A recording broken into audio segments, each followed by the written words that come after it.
The Dodgers, the talk of baseball right now. They're the World Series champs with the most expensive roster in all of North American sports. And they just easily acquired baseball's best pitcher. The rich, when it comes to baseball at least, essentially just got a whole lot richer. And as The Athletic reported, many believe that move is further proof that baseball will have a strike or a lockout of some form at the end of this season. Why?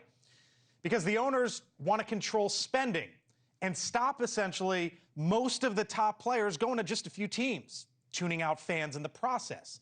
Some of baseball's top writers believe there might not even be a season at all next year. A lockout would have ripple effects across cities everywhere in this country, along with bars, restaurants, stores, stadium workers, you name it, all of those who have some sort of attachment to Major League Baseball. With us now is Bob Nightengale. He has a vote, by the way, for the Baseball Hall of Fame. How cool is that? And is the national baseball columnist for USA Today. Bob, thanks for joining us. So the Dodgers, they get the best pitcher in baseball for basically nothing over the weekend. And a lot of folks are saying this means a lockout's coming. Explain why. Well, I think just people get tired of the Dodgers dominating the game. And they won the last two World Series. They're favorites to win it again. It's almost like the Yankees back in the day from 96 to 2001 when they had a dynasty. Just that, here's the Dodgers, got more money than anybody. They also have more prospects. This last trade with Tarik Skubal, it wasn't a money thing. Just they had the top prospects and got it done. So we were going to have a lockout anyway. And so now it's almost like they'll be the poster boys of the lockout. Like, okay, are you tired of the Dodgers winning? Do you want your team to have a chance? Come on, fans, you should want a salary cap.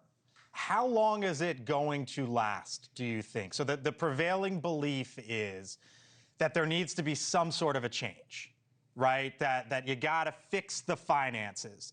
And the owners want it. The players don't want it, right?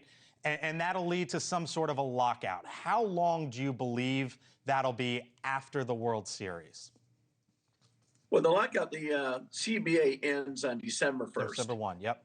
So it'll start December 1st and go from there. Last time it was 99 days. This is in 2021. Still able to squeeze in part of spring training. Got the full 162 in. In this case, I think we're going to miss some games. Now, I don't think we'll miss a whole season, but I do think we'll miss games. Talking to both sides, like no one's going to blink until there's a paycheck missed. You don't get your first paycheck until second week of April. Then every 15 days after that.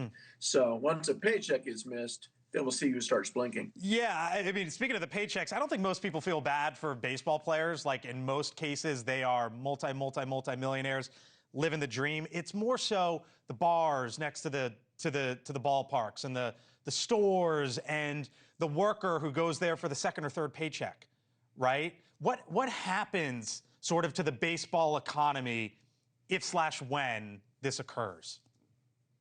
Well, the real hit, of course, is going to be in spring training. You're talking about 6-7 weeks in the Phoenix area.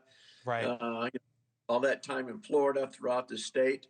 You're talking about hundreds and hundreds of millions of dollars that's going to be lost in tourism for Phoenix and all of Florida. That's the big thing. We'll see what happens once the regular season starts. Usually, all those employees are hourly wages. When we had the COVID year, there were a lot of teams that started laying off people, thinking that we'll hire you back when COVID's over. The same thing could happen now. Like if there's a long lockout, hey, you're out of a job. We'll think about hiring you back when it's over. Yeah. Is Trump going to get involved? I think he will. Yeah. I don't know if it's going to make a difference or not. He's very close to some Yankee owners and MLB Commissioner Rob Manfred. So he's involved in a lot of sports. It'd be kind of shocking if he's not involved. Right. All right. Bob Nightengale with USA Today with us tonight on this baseball trade deadline day. Bob, thanks so much. Appreciate it. By the way, the longest work stoppage in MLB history took place 94-95. 232 days the World Series was canceled. Bill Clinton stepped in, tried to figure that thing out as well. Thank you for watching. Subscribe below and download our NewsNation app right now on your phone, and you will get fact-based, unbiased news for all Americans.